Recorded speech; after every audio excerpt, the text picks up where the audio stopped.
It's getting hot in here!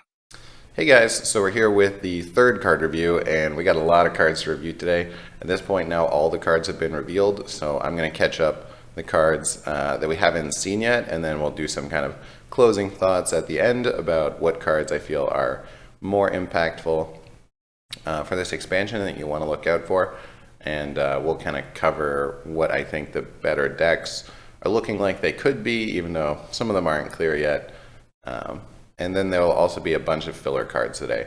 With all these cards that we've seen, there's a good chunk of them that are revealed that are kind of like arena-ish, not playable cards. So although we're going through a lot, we might just glance over some and be like, yeah, this card's not that important. So with that said, let's begin. And we're starting off on some of the August 2nd reveals. The next card that we saw is Ultimate Infestation, this Druid card, which is a 10 mana Druid card. Deal 5 damage, draw 5 cards, gain 5 armor, summon a 5/5 ghoul. This card seems strong. This card is definitely doing more than its mana cost, but 10 mana cards in general have had a hard time being meta defining. I do think this is really powerful for Druid by drawing 5 cards. This is one of the biggest draw mechanics in the game. Gets you a bunch of other stuff at the same time. The only thing this doesn't do is help Druids with their difficulty at not having hard removal. So if there's like an 8/8 on the board, which could have definitely happened at a later turn, this card won't help you with that. It'll just play a bunch of stuff. But if you're in like a contested board state, this card definitely feels good. And I think it also gives another draw engine to Druid besides Nourish, so that way they have a way to get through their deck, which is a really something that Druids get stuck on a lot right now. I would give this card like meta defining potential, even though it's a 10 mana card. And I think you could definitely play this and have some fun with it because its power level is up there with some of the best. Next one we have is Desperate Stand. This is a Paladin card. Give a minion death rattle, return this to life with 1 health, 2 mana. This is kind of like Redemption, but you apply it to the minion. I think that this does have some good synergy with Paladin cards because Divine Shield is something where even though it's returning to life with 1 health, if it has Divine Shield, it's actually got multiple hits, and this is something that's a little better for Paladin probably than other classes. You also get to choose this, unlike Redemption, where it's a secret and they can kill your hero power and then ruin the secret. This one's going to be guaranteed on the minion you want. So I think that this could be a pretty good card. It is a little bit slower though. You're going to want to hit a bigger minion with this. So even though it's 2 mana itself, I think that it's looking for a combo turn on like a turn 8 or a more expensive point in the game. Next up, we get Shadow Ascendant. 2 mana 2/2. At the end of your turn, give another random friendly minion +1/+1. I think this card is actually pretty good. It's definitely not something that's going to break the game in the early game, but it's something that a priest could play on turn 2 and buff their Northshire cleric they played on turn 1. I think the big disadvantage with this card is it's at the end of your turn, so especially in the early game, you would want it to apply the stats right away so that you have your cleric and you play the Shadow Ascendant and then the cleric can hit something and kill it. This won't happen. This is going to be at the end of the turn. Because of that, it's not quite as good. You might get some synergy with the new 3 mana card though, which is the one we'll see later. It makes your end of turn effects proc twice. But it's going to be hard to keep this on the board as it's only a 2/2. I would expect it to trigger once, since giving you around 3/3 of stats for 2 mana is competitive. It's definitely something that you could put down as like a safe investment in the early game. And later in the game, it'd still be fine to play as well. So I like this card overall. Then we get Skulking Geist. This card is, oh yeah, the Jade Druid counter card. In general, I don't think you would want this card. But if your deck is really weak to Jade Druid, or if there's just a lot of Jade Druid, this does beat Jade Druid. It makes it so Jade Idol disappears. There's no way they can hang on to it. It's destroying it in their hand and their deck. And I think that that's the big strength of this card, where on the surface, it's not going to be great. Most of the time, destroying their 1 mana cards later in the game is actually helpful for them. But it has that specific niche counter, and that's why this card is going to be around. So I just think of this as the Jade Druid counter card. Not really convinced it's going to get played, though. Next up, we have Ice Fishing. This is a Shaman card. Draw 2 Murlocs from your deck. This card is pretty good, although it's Murlocs, and you don't see any Shamans play Murlocs successfully right now. Just drawing cards as a Shaman is really tough, and this is scaled pretty well. You're getting 2 cards for 2 mana, which is better than typical card draw. So with the fact that it's a little better than normal card draw and it's for a shaman, I think this one could be good. It doesn't fit into anything they've released though. We didn't see any new Murloc synergies, and we've seen a bunch of this freeze shaman stuff. I think there was one Murloc card. It's like the Lifesteal 1/1 Murloc. But overall, I don't know if you're going to play Murlocs with shaman. So that would be the telling point for this card. As a card itself, it's kind of good. Then we have Roll the Bones. This was Rogue card. 2 mana, draw a card. If it has Death Rattle, cast this again. So yeah, you need to play a lot of Death Rattle cards in your deck if you want to make this work. Drawing a card for 2 mana is pretty fair. It's similar to something like Flare or Shiv, where you're getting 1 cycle for it, and it has the chance to roll again. But rogues just don't play a lot of minions, so I don't know how you're going to bother to use this. You need to have like 10 to 15 Death Rattle cards in your deck. I'd be really surprised if this one sees play. Especially with all the weapon stuff we've seen for rogue. If anything, the weapons seem like really profitable archetype, and that has nothing to do with weapons. Next up we have the priest card, Acolyte of Agony. 3 mana, 3/3 with Lifesteal. So this card is kind of low to basic stats on a 3 mana card, but it has Lifesteal. I think for a different class you might have played this, but for a priest I don't see this ever being played. Priest has some really good 3 mana cards. They have like Curious Glimmer Root, Cabal Talon Priest, and they have a lot of ways to heal their hero already, so Lifesteal is a little less useful for a priest. I would rate this card as pretty much never getting played. Feels like that was originally supposed to be a neutral card, then they decided it was too good, so they made it priest, and now it will never see any use. Okay, moving on. The next card is Drakari Defender. This is a shaman card, 3 mana, 2/8, taunt, overload 3. Well, its stats are amazing. Its stats are like really, really good. It's like a Death Lord, except it didn't have Death Rattle summon your opponent a minion. Instead, it has 3 overload, and 3 overload's a lot. Shaman does have a way to manage overload, but if you play this on curve, your next turn you only have 1 mana, so you can't play the overload removal at that point. I think it has really nice stats. I feel like that overload is just too punishing, and there's not a lot of synergy right now for shaman to get benefits out of overload. I would say that this is probably not going to see play. If it did see play, it would be just like a defensive shaman who's completely okay with passing their turn 4, which would be way different than shamans right now who basically all play 4 mana cards. Even just like Jade Lightning, right, is a great turn 4 play that you're going to be denying yourself. Then we have Fallen Sun Cleric. These are getting into a bit of the filler cards. 2 mana, 2/1, give a friendly minion +1/+1. This card really shows how good Rockpool is, the 2 mana, 2/3 Murloc that buffs a Murloc +1/+1. This is like the same card except it has 1 health. I think this card's really bad. I don't see you ever using this card. It just seems like a filler arena card. With 1 health, it's like a completely awful body on its own. I mean, we're even seeing a card later, it was just revealed, where it's a 1 mana, 2/1, give a friendly minion +1 attack. So it's like we valued doubling the mana cost at adding +1 health. Probably not worth.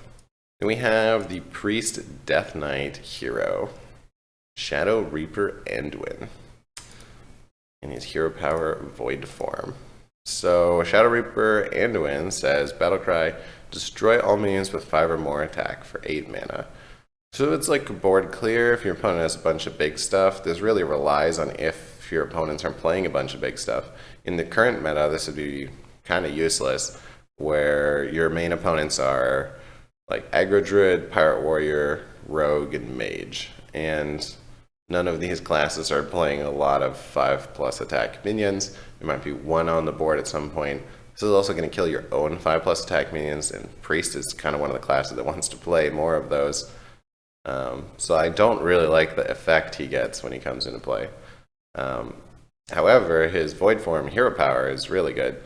Deal 2 damage after you play a card, refresh this. So right away it's like pretty good. You get the Shadow Form hero power, and it has a little bonus after you play a card. But Priest also has the Raza card, which makes the hero power cost nothing if you're playing a a singleton type of deck. So I think there's some unique synergy you can try to hit with this. Overall, I'm a little disappointed with the Priest Death Knight here. Can't say it looks impressive enough that I would expect it to be played commonly, but maybe there's a cool combo like singleton deck that you could slam together that this would work well in. I would rate this as one of the less playable Death Knight heroes, however. Next up, we get Death Speaker. 3 mana, 2/4. Give a friendly minion immune this turn. This card looks innocent, but I actually think this card could be pretty good.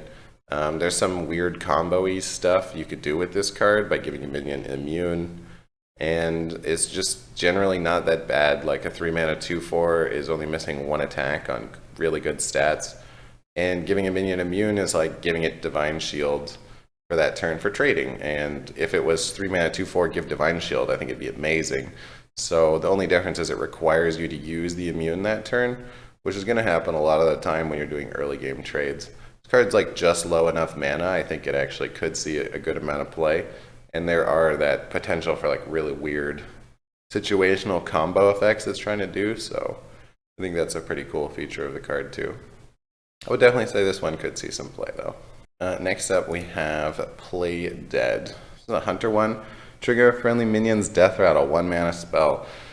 Right now I think this would be terrible, but maybe they're giving Hunter a bunch more cards. They give you some card draw / value. Like that's Hunter's biggest weakness, is it has a lot of tempo cards kind of like this, but you can't play them in your deck because you have no value after a certain point as Hunter, and you just lose to whatever your opponent's playing as they slowly grind you out. So maybe with like the Rexar turning into the Death Knight and some other stuff happening, you could see these more tempo mechanics played, but it doesn't fit the Hunter style at the moment just because your lack of card draw and lack of any ability to kind of get stuff going in the late game is a big punishment when playing a card like this. So I'd rate this a little low right now. Although it looks as if it could see play sometime, I wouldn't be super optimistic. Next up, we have Rattling Rascal. You guys got a lot of text. 4 mana, 2/2. Battle Cry. Summon a 5/5 skeleton. Death Rattle. Summon one for your opponent. Okay, so right away, he's amazing. When you first play him, whoo boy, he is really strong. 2/2 plus a 5/5. I mean, a 5/5 for 4 mana is already amazing. So you get a 2/2 with it, that's just super. But you got this Death Rattle that you give your opponent a 5/5, okay, that really sucks. I think in like a Silence Priest, this could work pretty well.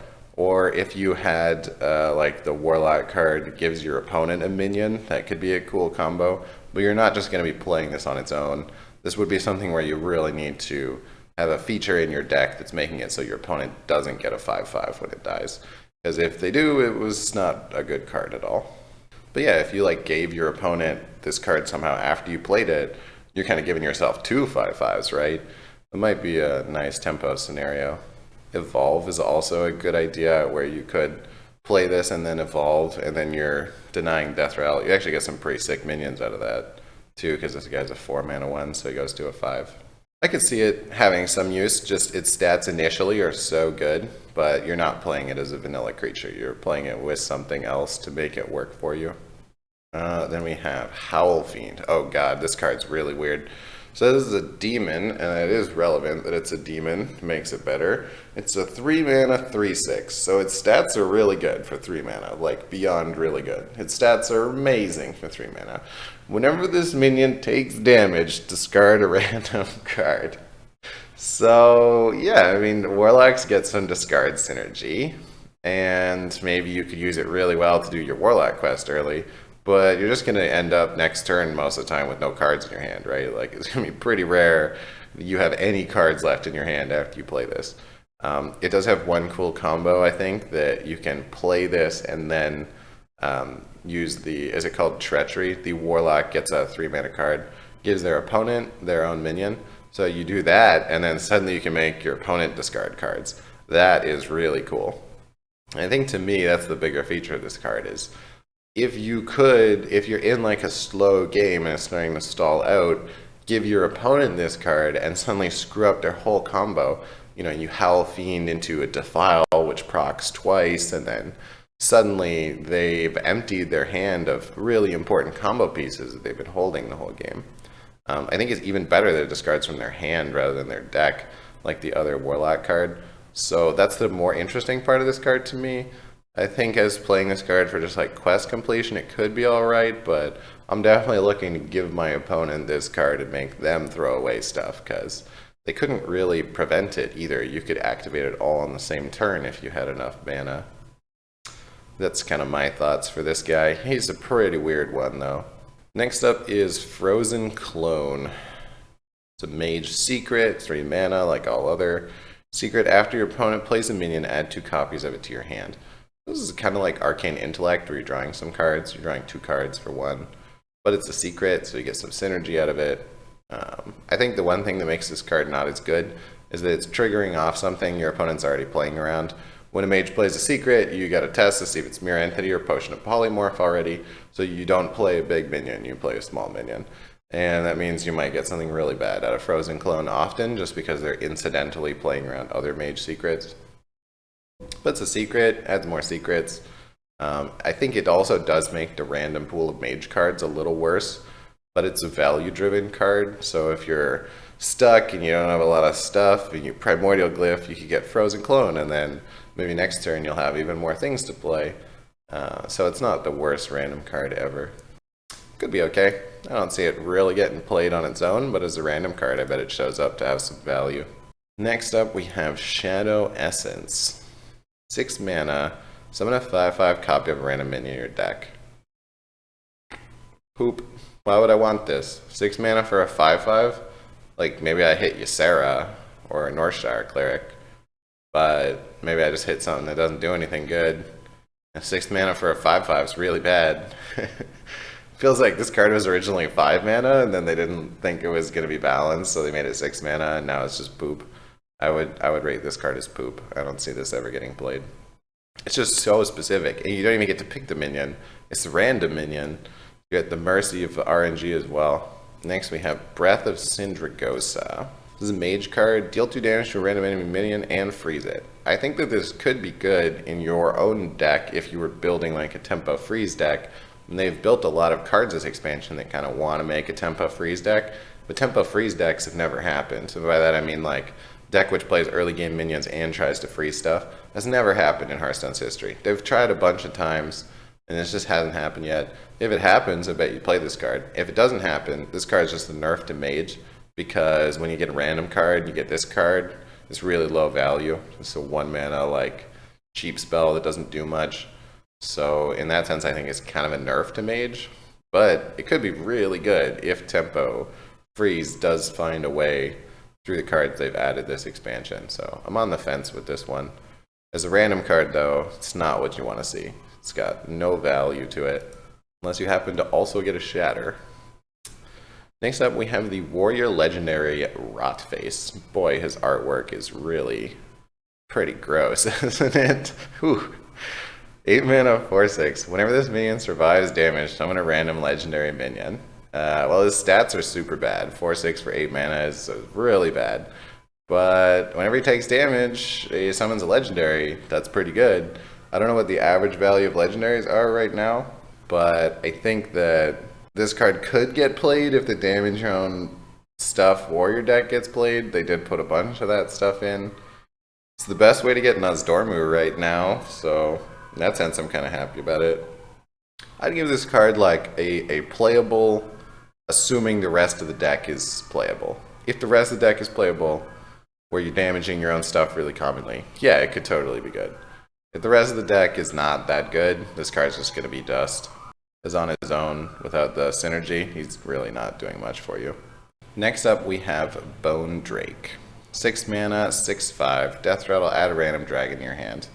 Yeah, this card could be good. Random dragon is most of the time going to be like one of the big legendary ones, so you're expecting a really expensive card out of this. You can kind of supplement this in your deck for other like dragon synergies. Could definitely be good. I think its stats are just there where you could play it, and the fact that you're getting a big dragon almost every time, just because that's what most of the dragons are, means that this is a very high value card. If you are getting to a point in the game where you don't have a lot of stuff left, You play Bone Drake, you feel like you got that turn and you have another turn in future, which are both covered with big plays now. So I think that this guy could be kind of good. There are a bunch of good dragon decks already, and they're not really going to change much, so this could find its way into them, especially for classes that aren't priest and need more dragons to pull off the synergies better. Okay, next up we have Web Weave. 5 mana, summon 2 1/2 spiders. 1/2 poisonous spiders. I thought this card was really bad, but after seeing it played on the reveal stream, it actually seems a little better than I thought. One of the things is Druid just has no way to remove big minions. Like, nothing. They got Naturalize, and Naturalize is terrible to play. Oh, this is kind of like their big removal. It's slow, it takes a turn, and then you have to attack with it, and your opponent could remove it. But I think it's actually better than it looks. I think you could play this card, especially if you're playing something like the Big Druid, which is trying to get to Ultimate Infestation. This is a good card when you're scaling up. Just kind of play this, slow your opponent down by killing a couple things or making them use their turn. And as you're ramping up, it's keeping you safe as an investment. I do think this is stronger than it looks. Initially, I thought it was super weak, but because Druid has such a hard time with removing their opponent's things, it really shines in that class. I would give this a playability of, like, pretty playable, actually. Next, we have Serenite Chain Gang. This is just a filler card, taunt, battlecry, so I'm going to copy this minion. I don't really see this getting played. In Wild, you could have Brand Bronzebeard and get 3 of them. That's kind of cool, but in Standard, stats are pretty low. It's like Ghost Wolves, but it's neutral. I don't see it. This is a filler card to me. This is something that's just going to be arena or sit in your collection and not actually get used. This guy, on the other hand, definitely not a filler card. This is a crazy good card. 5 mana, 4/5. It's a demon, Despicable Dreadlord. The end of your turn, deal 1 damage to all enemy minions. Okay, right away, he's good on the first turn you play him. You play a 5 mana, 4/5. He does 1 damage only to enemy minions, and that's really rare to find in Warlock stuff. Most of their AoE damage is hitting their minions and enemy minions, so he's awesome that way. He's a demon. He's got reasonable stats, a little low for 5, but since he does 1 damage initially, his stats are completely fair. And he's going to keep doing it if you don't kill him, so he becomes an immediate threat your opponent has to deal with a fair bit of health that's hard to remove that turn. I think this guy is really strong. You will definitely be able to play this card if you're trying to play some type of, like, removal-ish demon warlock. Warlock doesn't get played at all right now, so maybe that prevents this card from seeing use. But on just like a card individual basis, this card is really awesome. So I would rate that pretty highly. Okay, next up is Happy Ghoul, and this card's really scary to me. On the surface, it's a 3 mana, 3/3, cost 0 if your hero is healed this turn. On the surface, I think this looks like a defensive card. You think, okay, well, I'll play a heal and then I get a bonus out of it. That's awesome. It's for like a control deck. Really, I see this as more of an aggro card, especially with something like Paladin with True Silver Champion. If at any point an aggro deck can heal themselves, whether with lifesteal or with a class mechanic, to make these cost 0, it is the ideal card for aggro. It's a 0 mana decent minion. It's even kind of resistant to board clears at 3 health. So I think this card's really scary and could actually be meta defining. That we just see like aggro paladin got a bunch of other tools. You start slapping this in with it, you have this overwhelming early game potential your opponent might not be able to answer. As a control card, he's like maybe okay. You know, there's a bunch of lifesteal stuff. But to me, the real defining feature of this card is if aggro decks can find a way to use him well, he's a new Dread Corsair. He's something that stacks with Dread Corsair, and you can play him on his own turn. You can play a 3 mana 3/3, and it wasn't that bad. So he's even not like a disaster in your hand when you don't draw the synergy. Absolutely insane when you get the synergy. A minion that costs 0 and has like reasonable stats has always been really good. So I'm super scared for what this card might do for some deck building potential. The next card is Druid of the Swarm. 2 mana, 1/2. Choose one, transform into a 1/2 with poisonous or a 1/5 with taunt. Yeah, I mean, it can be okay, I guess. This is a bit flexible. I'm not completely sure which Druid deck is going to want to play this. It's probably the more aggressive versions, but is this really good enough to play in the aggressive decks? A 1/5 with taunt is kind of frustrating, and it like would protect your Vicious Fledgling, right? You play this guy on turn 2, and then on turn 3 you play Vicious Fledgling. Now you have this really tough taunt in the way. I could see this definitely getting played. Could definitely see this getting played. Don't think you're playing it in any type of more late game deck, but in an early game focused Druid deck, like absolutely, it could be pretty strong. Blackguard is a paladin card, 6 mana, 3/9. Whenever your hero is healed, deal that much damage to a random enemy. Oh yeah, this card can definitely be. Well, but the thing is, paladin has so many good 6s. Okay, on the surface, this card could definitely be good because you could do Forbidden Heal. Like paladin has a lot of healing mechanics. It's hard to remove this as a 3/9. It's very high health for its mana cost, above like basically anything else for 6 mana. And his effect could be like super strong, but paladins have so many good 6s. How do you put more 6s in? And I think that's the tough part with this card. You have Spikeridge Steed, you have Sunkeeper Tarim. These cards are filling up your 6s. You can't just make a deck out of all 6 mana cards. Could totally be good though. This card could totally be good. Paladins have some of the most healing in the game. You can just picture yourself like Forbidden Healing for 20 and then dealing 20 damage. Yeah, his health is so high for his effect. If he had high attack and low health, it'd be way worse because you want him to stick on the board and be threatening and force your opponent to deal with it. The only disadvantage is he's 6 mana, and Paladin has a lot of good 6s, but as a card, he's good. Next up, we have the Druid Death Knight. So Malfurion, when you initially play him, is 7 mana. You summon 2 poisonous spiders or 2 scarabs, which is a 5 mana effect, essentially.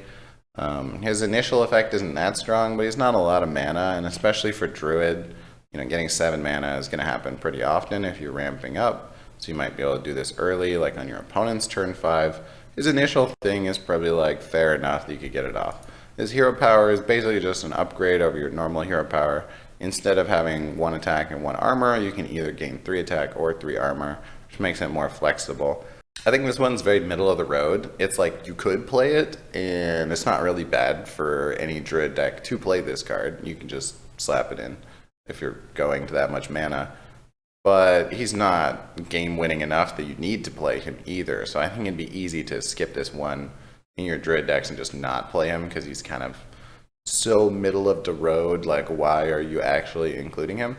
I think it comes down to like if you need the 3 armor mostly. The +3 attack is cool, but Druids have a lot of ways to deal damage. Gaining 3 armor is really strong though. That's better than the warrior hero power. If the other decks that are popular are like mages or something, suddenly this is amazing. So, I don't know, very middle of the road. You could play him, but I think just as easily you could not play him. And that's kind of a disadvantage, is that he might not be powerful enough that you want to include him. Then we have the Paladin Death Knight, which is a complete different story from the Druid one.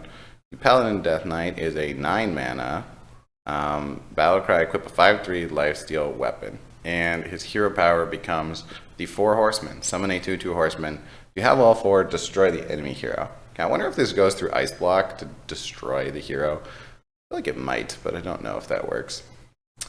Yeah, the problem with this is he's so expensive. Like the Druid one, you're going to play that basically every time you draw it because it's not that expensive and it does something kind of balanced. For Paladin, getting to 9 mana is really tough. You got to hold this card the whole time. You get a good weapon out of it. There's no doubt when you play him, the weapon is awesome. And his hero power is better than the normal hero power. Even just considering you're summoning a 2/2, forget the fact that if you get 4 of them, you can kill the other guy. There might be some weird combo where you can get 4 of them more easily. But I think mostly you're just getting an upgrade. And this card is so slow for a class that already has a lot of slow cards. I fail to see this getting played very often. If this was 5 mana card and the weapon was worse, I think it'd be way more playable. The Paladin really struggles on getting to high mana and having the right things to play on the way there. And this is going to bog down your hand in a big way. So I think that this is really strong if you could get it. But you're just not going to get it enough, and for that reason, he's not going to get played. Next up, we have the Forge of Souls. Warrior card, 2 mana, draw 2 weapons from your deck. This is really good. Like, you need weapons pretty much every game as a warrior. This is the way you can get your War Axe. It's a turn late, but it's still good. You can have other weapons that you draw. Drawing 2 cards for 2 mana is really high value. Absolutely, you could play this. Absolutely.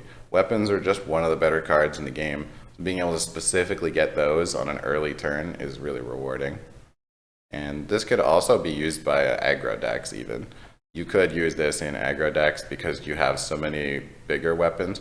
Like N'Zoth's First Mate is not getting pulled. You're getting Arcanite Reaper and War Axe every time in an aggro deck using this. So this is just guaranteeing you like a ton of face damage value later on. And I think this card could be played in multiple types of warrior decks. It's just overall really good being able to draw weapons consistently instead of a different card. Like 2 mana draw 2 cards is really good. 2 mana draw 2 of your best cards is even better. So I would put a yes on this one. Snow Fury Giant. Cost 1 less for each mana crystal you've overloaded this game. This is super tough to pull off, like super tough to get 11 overload. We see that new one, the 3 mana one with 3 overload. I would put a dent in it. If you play 2 of them, he's down to like 5 mana and he's slightly playable. It's just such a bad card to draw at any point in the game before the very end of the game, and you're required to have a lot of overload in your deck that currently doesn't happen, so I would say no to this card. It is an elemental, I guess that's kind of cool. If anything, being an elemental makes it kind of bad for Shaman though, because when you get elemental discovery, you don't want this guy. You want Kalamos and Fire Elemental and stuff, and now you're going to get Snow Fury Giant instead.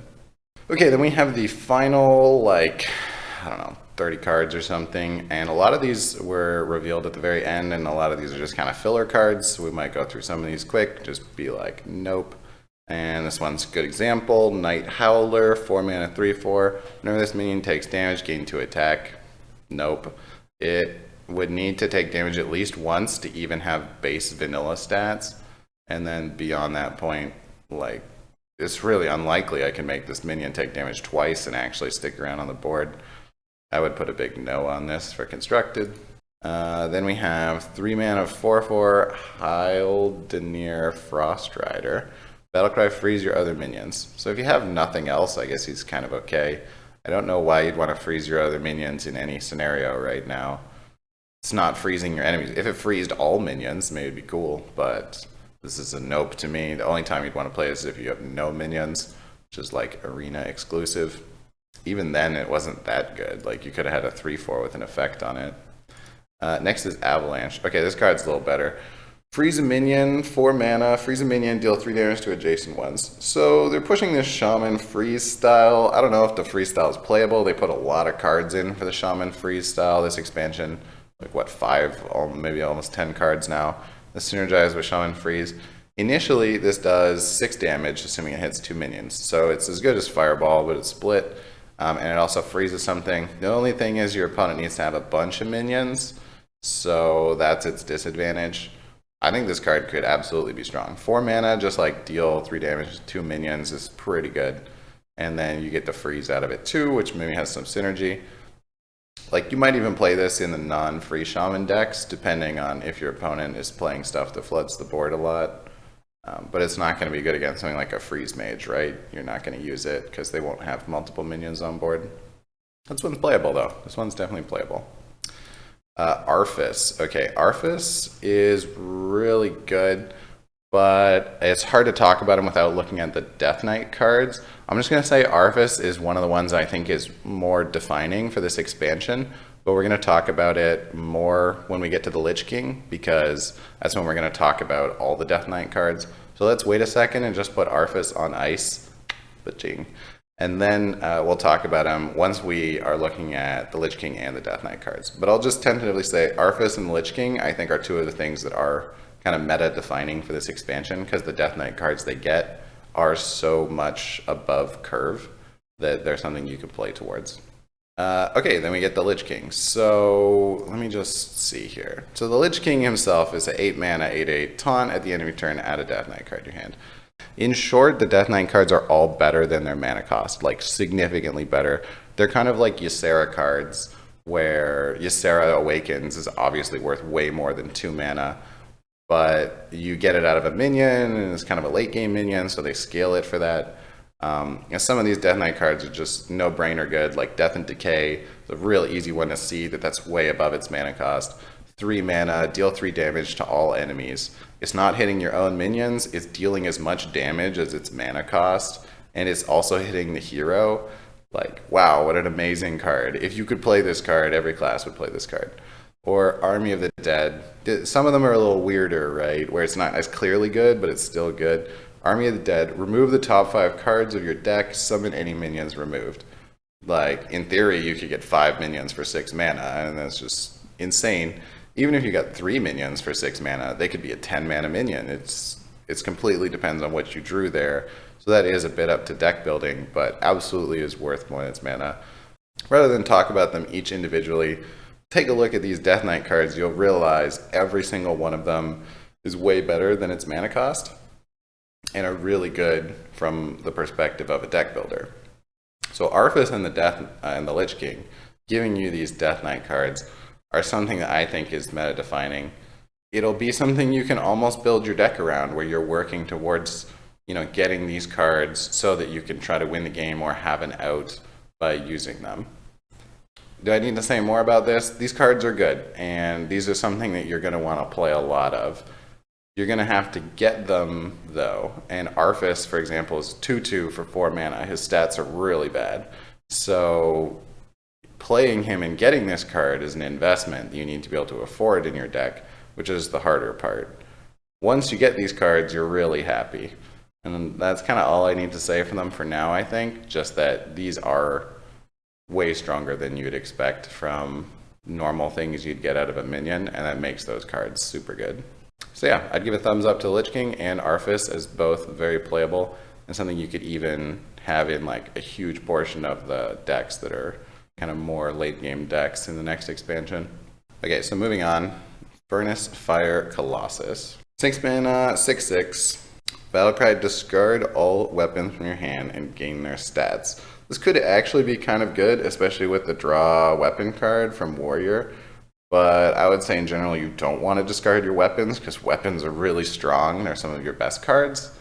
His stats are good. He's only missing 1 health off of an ideal 6 mana card as his base stats, and then he's going to get a lot bigger. So maybe there's some weird scenarios where you'd really play this card. But just throwing away your better cards kind of sucks. It also discards all of them. It's not like you can say, I want to discard these 2 weapons and hang on to this one for next turn. It's throwing away every weapon in your hand. You don't get a choice about that. But yeah, his stats are good enough. You could absolutely play this card in some weird decks. In Arena, this card has to be pretty insane. If you're playing a deck with weapons and you just slam down like the biggest 6-drop possible. Moving on. Death Knight Revenant. This is a warrior card. 5 mana, 3/3. Gain 1/1 for each damaged minion. This card seems really bad. You need to have at least 2 damaged minions before it is relevant to its mana cost. If you have 3 or more damaged minions, it's kind of better than its mana cost. That's really hard to get. Warriors don't exactly get 3 minions on the board very often, especially not 3 damaged minions. So I would put a big no on this card. I don't see it ever getting used with those types of stats. We get the Warrior Death Knight hero, Scourge Lord Garrosh, and his hero power Bladestorm. Okay, I'm kind of disappointed with this one. 8 mana, equip a 4/3 Shadow Warrior that also damages adjacent minions. Okay, the weapon he gets is the best part. The fact that he gets a 4/3 that damages minions near it, that's really good. And that's probably worth the 8 mana. But his hero power almost feels like a downgrade. Deal 1 damage to all minions. If you're playing the deck which damages your own minions, there's already so many mechanics that can damage your own minions. Why would I want a hero power that does it too? I'm losing armor up and I'm getting a hero power, which is like pretty questionable for the late game. So I'm a little disappointed with Scourge Lord Garrosh. Maybe it surprises me and you really need this, but Warriors just have enough ways to deal damage to their minions, and we even added more to this expansion. So I'm not sure that you even want to play this if you're playing the damage your own minions deck. I'm going to put a big question mark on Scourge Lord Garrosh. His weapon is good, but his hero power is pretty disappointing. I'll have to leave it as a question mark. You kind of got to see that deck played out. Maybe you really do want more ways to damage your minions, but I find that that's going to be pretty surprising. Okay, then we have a real small guy next. Dead Scale Knight. This is one of the only Murlocs they added. 1 mana, 1/1 with lifesteal. It's not great. It does give you some healing in a Murloc deck, I guess. So you could play like some Murlocs and have healing, but You really want to play a 1-mana 1/1? No. So there's a lot of 1-mana Murlocs, and this is not one of the ones I would consider putting in my decks. Then we have Drain Soul. This is basically Drain Life, but it scales with spell power because it has life steal. Drain Life doesn't scale with spell power on the healing portion, only the damage. It's like a small upgrade. I don't really see this being that good, but maybe there's some weird spell power build you could do. The other Warlock cards we've seen are way more impressive so far. We have Drakari Enchanter, 3-mana 1/5. Your end of turn effects trigger twice. Yeah, you can absolutely play this one. This one is one that could be pretty good. It has a lot of health, and health is the most important thing to a card like this because it wants to stick around and be threatening. They've introduced a bunch of end of turn mechanics, and we already have some. This is something that can be like deck defining, where you're really trying to get this with a specific combo, and its stats are just good enough that I think it could be played, so I would give this one a maybe playable. It's not exactly going to stop an aggro deck, but it's good enough for a few trades in the early game on its own. After that we have Arrogant Crusader. 4-mana 5/2, death rattle if it's your opponent's turn, summon a 2/2 ghoul. I've seen a bunch of these if it's your opponent's turn death rattles, and I don't really like these mechanics in general. I feel like it's really easy for your opponent to play around it. This guy's stats are just so bad, you kind of need him to have the death rattle succeed, and for that reason I would say no. Even if it was a 4-mana 5/2, summon a 2/2, it's probably good then, like maybe playable for 4 mana. You're getting about 5/4 of stats, but it's split up. But since it's a conditional death rattle, I can't say that card's too impressive. I don't feel like those conditional death rattles are as good as they've weighted the stats on, because it is really your opponent that gets to make the choice on that. Next up is Dark Conviction. This is this card's really good. This is a 2-mana paladin card, set enemies attack and health to 3. They've introduced a lot of aggro paladin cards this expansion, and this is another one, and this one is amazing for aggro paladin. You can use it on your own guys, so turn 1 you play Argent Squire, turn 2 you play Dark Conviction. That was pretty good. You gave your minion 2/2, and it's a good tempo mechanic, especially on Divine Shield, but you can use it on other guys too. So you use this in the early game to buff your guys, or in the late game they have like an 8/8 taunt, you can make it have 3 health and attack. So I would absolutely say this card is playable. It just curves out so well with aggro, and it makes your 1-drops threatening. It also works towards Paladin Quest, probably, right? Because you're playing it on your own minion. Nobody plays Paladin Quest right now, but assuming it does, then I think that could also be kind of cool. Probably you're not playing Paladin Quest, it's just a thought that came to me. Okay, next up we have Bloodworm. 5-mana 4/4 beast with lifesteal. Yeah, its stats are really bad. Okay, it's cool, it has lifesteal. Maybe you can heal as a hunter, but you're really playing a 4/4 for 5 mana? I don't think so. I'm gonna say this one's not gonna be played. It just doesn't have the stats that you would want on a card for 5 mana. Okay, then we get Gul'dan, the Death Knight Gul'dan. This is definitely one of the better Death Knights. 10 mana, so it's really hard to get there, but if you get it, Battlecry, summon all friendly demons that died this game. Okay, there's a lot of demons. They've added even more demons. There's like the Despicable guys for 4/5 for 5 mana. Those would be amazing to get back if you're playing the Lakari Fellhounds and stuff. I think my problem with this is if I'm playing a discard deck, which is where a lot of the demons come from, I'm going to throw away the Death Knight, right? Like if I'm playing Lakari Fellhounds and Doom Guards, I'm definitely going to end up tossing Blood Reaper Gul'dan before I get to play him. But if I really got to play him, then yeah, he looks pretty good. And his hero power becomes Siphon Life.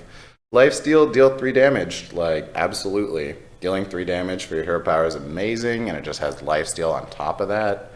Like, it's really good if you can play it. Really good if you can play it. Are you going to play it and get to 10 mana and still have him in your hands? I don't know. But if you did, you'd probably want to play him. So he's one of the cooler Death Knights, at least. I think he could be involved in some stuff. Next up, and we're getting close now, we have Strong Shell Scavenger. This is a Druid card. I would put a no on this one tentatively. Battlecry, give your taunt means 2/2. Druids did get a bunch of this like scarab, summon scarab stuff. There's the card that's like summon scarab, so you have as many minions as your opponent. And then maybe you could like innervate this guy and get a whole bunch of buffs. If he's not getting played with those 1/5 taunts, though, I don't see him being good, and he's probably just going to sit in your hand. 4 mana is a really crowded mana slot, too. This is like a combo 4 mana card with really awful base stats that you can never actually play on 4 mana. So I would say no. But there could be a way that he gets played with those scarabs, because if you're getting a whole bunch of taunts and then you drop this, he does have really awesome stat potential. Next up is Tuskar Fisherman. This is a 2-mana 2/3 battlecry. Give a friendly minion +1 spell damage. Yeah, I do think this one looks like a bit of filler, but they're adding a bunch of 2-mana spell damage cards. There's one more we're gonna see, and if you stack up these 2-mana spell damage cards, there could be some decks that are more powerful because of that. Right now, there's only the Cobalt Geomancer and Blood Mage Thalnos. But adding more means that you could play those plus these new ones. It's not like you're just trading them with each other. So when you suddenly have like 6 2-mana +1 spell damage minions in your deck, you can get that really consistently and pull off some better combos with it. I think in that sense, this guy's kind of good. He looks a bit empty, but he actually could be played. Next up, we have the Bone Baron. 5 mana, add 2 1/1 skeletons to your hand. Death Rattle, add 2 1/1 skeletons. This is a rogue card. Yeah, I saw this one. I don't know why you'd ever play it.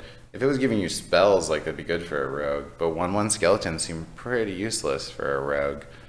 So I'd say this is probably only an arena card. At least it doesn't appear to me like how you could make this really useful to a rogue. Then we have Doomerang. Okay, this is a much better rogue card on the other hand. 1 mana, throw your weapon at a minion, it deals its damage and returns to your hand. I'm interested if this scales with spell power, or if it just does your weapon damage. Absolutely, this can be played. This is a 1 mana spell. 1 mana spells for rogue are just in general really good. And this is going to give you the weapon back, so you can kind of like rotate your weapons a bit. I would say yes to this. I mean, we've seen a bunch of things that are buffing rogue weapons. It's not clear that that's actually the way they'll play. But if you're playing weapons, I don't see why you wouldn't play this. It's a spell that lets you get the weapon back, and so it's kind of like damage plus card draw. Seems good to me anyways. You can also like equip a weapon, attack with it, and then Doomerang it, so it's like it's giving you 2 weapon attacks that turn. I think that there's a lot of potential with a card like this, and it absolutely lends itself to the weapon style they pushed for Rogue this expansion, so I would say this is a very playable card. Next up, we have Vryghoul. 3 mana, 3/1. If it's your opponent's turn, summon 2/2 Ghoul. Yeah, like, what the heck is this minion? This minion's terrible. This is just filler minion. It has a conditional Death Rattle, and we already have an equivalent card, which is like the Egg Baron or something from Ungrow. 3 mana, 3/1, summon 2 1/1s. And it's not conditional, so I don't know why you'd want to play this card. This is just making like random Death Rattle cards worse, because its stats are bad. This card is bad and should feel bad. It's worse than the current card. Next up, Exploding Bloatbat. This is a strange card. 4 mana, 2/1, deal 2 damage to all enemy minions. Alright, so this card could actually be kind of good. Hunters don't have board clears, like they just don't. They have Unleash the Hounds and some things that are like cleave effects that hit a bunch of minions, but nothing that hits all minions. You play this against like a shaman, you have that thing that triggers your own death rattles. I don't really think that's going to happen. You're just going to play this and like let it die because it's only a 2/1, but it's a beast as well. This hits a spot where hunters struggle, and it's not clear that hunters will still be struggling against decks like that, but if they were, then you have this card. So its stats are bad, but I think that it fits the spot that Hunter might need, and because of that, it can actually be played. It's also pretty good if you just randomly got it, like it's a value card. It's not hitting your own minions, which is the big thing you look for in a card like that, because so often they do hit your own minions. Next we have Wicked Skeleton. Yeah, this is just a filler card. 4 mana, 1/1, gain 1/1 for each minion that died that turn. Okay, so maybe there's a turn where you trade like 7 minions, and you get a 4 mana 8/8. But it's not even that good then. Like a 4 mana 8/8 doesn't win the game. You can play a 5 mana 8/8. It's silenceable. Like this is just bad. It would need to either have higher base stats or gain more, in my opinion, to ever be relevant. Because even at its maximum trading potential, which would be like 1 in 1,000 situation, it's still not that good. So I would put a big no on this one. Next up, we have Skelemancer, another conditional death rattle. This is one of the better conditional death rattles they released. 5 mana, 2/2. Death rattle if it's your opponent's turn, summon an 8/8 skeleton. So this one's really extreme, but that kind of makes it better. This one is like AoE protection, where you play this and your opponent is never going to interact with this. Like if you see the other guy play this, you're just not going to hit it with anything. Like absolutely not. I mean, you could give it taunt, or you can just leave it on the board, and then if they play some sort of 2 damage AoE, suddenly you get an 8/8. So it really prevents them from playing AoE. You might want to use this to like protect otherwise your early game minions, which you've developed to that point. I think this guy could get played. Although he's, very conditional, that condition is something that is a little easier to meet based on his stats. And you can otherwise have him hang out on the board, and it's not a bad thing for you. You're not really going to use him to trade. It's like a counter to Doomsayer in some ways. This is one of the better scaled of these conditional death rattles, unlike that last one that we saw that was the 3/1. You could play this guy. Next up is Arcaris Veteran. Oh yeah, 1 mana, 2/1, give a friendly minion +1 attack. Maybe. It's like Abusive Sergeant, but it's permanent, and it has 2 attack. Remember how we nerfed Abusive Sergeant? It's only got 1/1 now. So in that sense, it's probably a little better than Abusive Sergeant. Trying to find a bit of a middle ground there. And yeah, the fact that the attack is permanent is kind of nice. So I think you could play this one if you're playing a lot of 1-drops. Something like Paladin, right? Something like the Aggro Paladin with some hand buffs could really make some good use out of this card. Another 1 mana card, 1 mana, 1/1. Whenever this minion attacks, deal 2 damage to enemy hero. So it doesn't have to hit the hero, which is interesting. This card doesn't seem good on the surface, but if you can make him stick around for a couple turns, I bet he'd do a ton of damage. So if you're like Paladin, you play him on turn 1, and then turn 2, you buff him to a 3/3. He's putting 5 damage to face every turn now. I don't see it getting played, but he's not like outside of the realm of playability in such a way, because he is providing face damage, which is what you would want out of an early game minion. Then we have Toxic Arrow. It's a very strange card. It's a hunter spell. Deal 2 damage to a minion. If it survives, give it poisonous. Sometimes you would just deal 2 damage to an enemy minion, I guess, and then sometimes you do it to your own minion, and you get a poisonous on it. But 2 mana for a poisonous effect, and your minion is going to take 2 damage. Doesn't seem very good.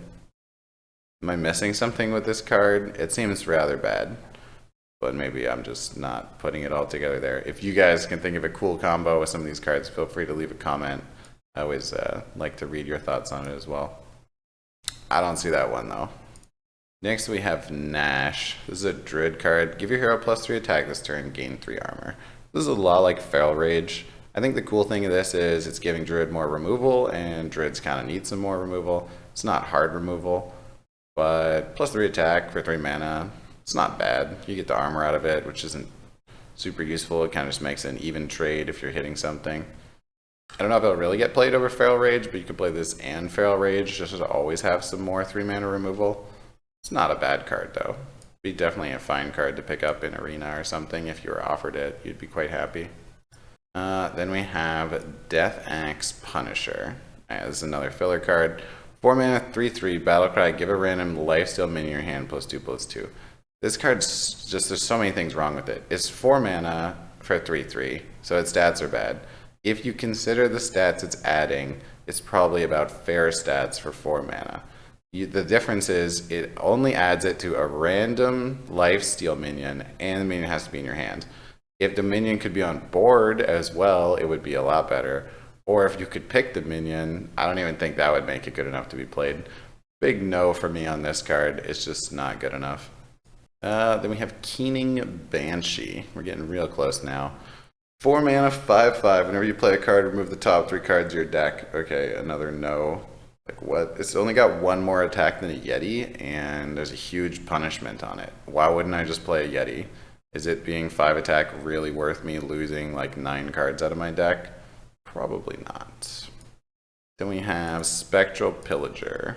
6 mana, 5/5. Combo, deal damage equal to the number of other cards you played this turn. Yeah, it sounds like you could do something with this, but I think most of the time it's a 6 mana 5/5 that deals between 2 and 3 damage, which is just not relevant. Rogue has so many ways to deal damage anyways. If this was like a paladin card, maybe you could do more with it. It's also just so expensive that you're not going to be able to combo many things with it. I would give this a no. I feel like this originally started at 5 mana and then they nerfed it because it was too good. And it would definitely be too good at 5, right? But at 6, it's probably too slow.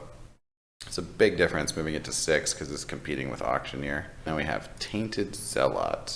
This is the other spell damage one I was talking about.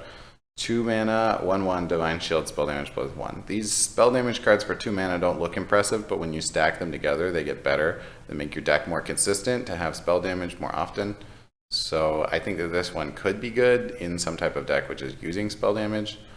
Something like Warlock with Defile, maybe. I'm not sure quite what deck is going to use spell damage that much, but if you are using it, this card looks appealing to make your deck more consistent. So I like this card in that sense. I would say it's slightly playable.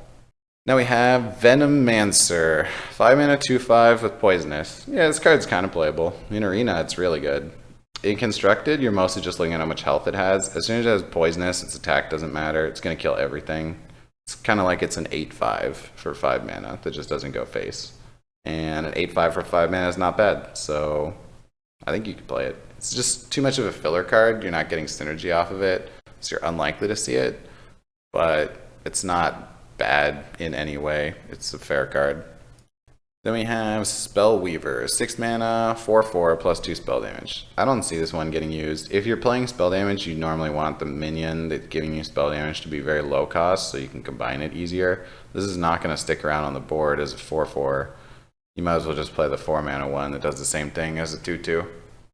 I would put a big no on that. Anytime you're using like big spell damage mechanics, you want the card that's giving you spell damage to be as cheap as possible. Grim Necromancer.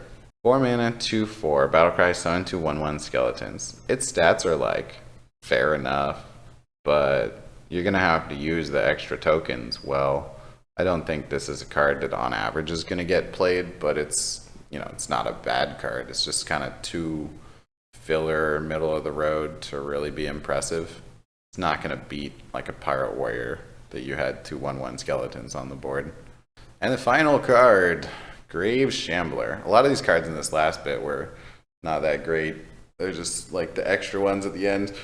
Grave Shambler, 4 mana, 4/4. Whenever your weapon is destroyed, gain +1/+1. So this would work on when your weapon just breaks naturally, and in that sense it could be kind of good. You play a weapon on turn 3, you attack. On turn 4 you play this guy and you attack. He has an elemental too, which makes him a little better.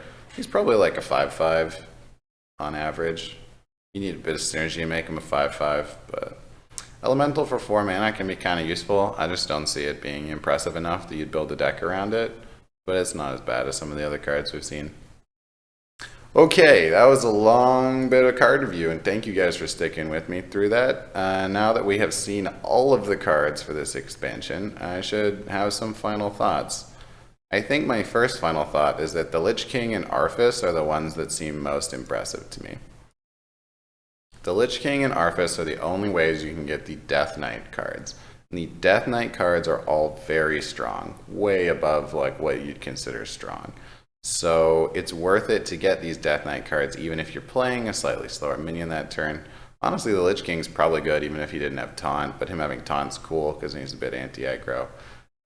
The problem with these cards is that they're not going to help you against aggro because it's going to take a while to get them. You have to play Arthas on 4, which is slow, and then maybe by turn 5 you can have one of these cards. But that could be a turn that you're already almost dead on. So it's more for a control fight. In a control fight, they're really value. Like, holy crap, those Death Knight cards are amazing value. So these, to me, are some of the most defining parts of this expansion, and it's fitting that the Lich King is one of the most defining.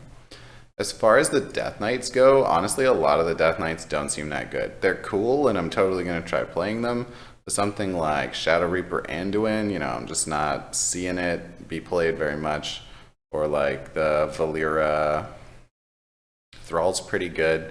Let's see, what would I rate like the 2 best Death Knights? I'll give you the top 3 for my picks of top 3 Death Knights. Thrall, Jaina, and Gul'dan. I'd say that those are the three best Death Knights that were revealed, in my opinion. I think the Druid and Warrior ones could be played, but they're a bit like in the middle, and I think like Paladin and Priest are probably not going to get played that much. Oh, Hunter, I don't really see the Hunter one getting played either. So Death Knights, a bit of a flop, at least from my perspective right now. I would predict Death Knights are a bit of a flop. You put them in, but they're not the reason you're winning the game. They're just like a fun play in your deck. You have a little bit extra. There's not a lot of stuff that's nerfing aggro here. There's very few things that were added for removal. Warlock gets a ton of buffs, so Warlock's like the one class that's really going to try to punch back from where they've been.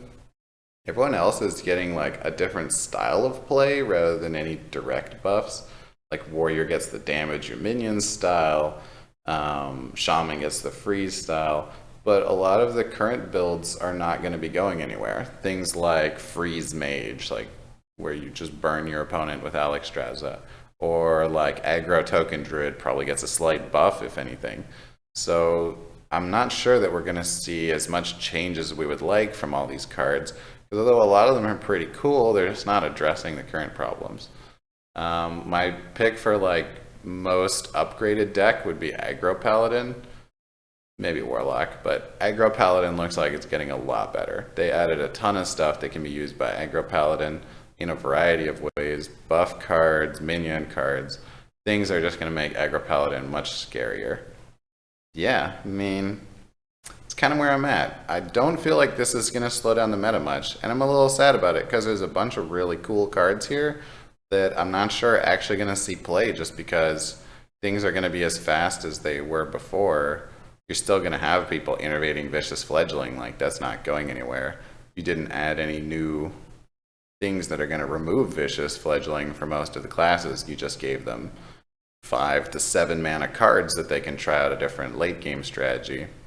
There are some like really cool individual cards that I wanted to highlight. Maybe like Happy Ghoul is a great one to highlight as something that is just a neutral card, but it could come through in a really big way in some decks. I think Quest Mage got better with Simulacrum. That actually like greatly improves Quest Mage. Paladin and Warlock got some really nice cards. The other classes, a lot of their cards, I could take them or leave them. Like, man, some of those Warrior cards where it's like, gain stats for all your damaged minions. That card's never getting played. It's just there to look pretty. So yeah, I mean, I like the cards for this new expansion. I think some of them are definitely good enough, but a lot of these you're not going to be playing, so don't get too optimistic about making like some really weird deck. Your opponents are still going to be playing things that are trying to kill you rather quickly. If anything, it could be even a little faster. I'm looking forward to Warlock though. I think Warlock can be really cool this next expansion. With that, I think that will end my card view. That was a lot of cards, and if you guys had any thoughts on them, you wanted to leave a comment, I always love reading that, so feel free to share your thoughts, and I hope that I can make some cool decks with this new stuff and have some fun with it in the next expansion. See you guys later.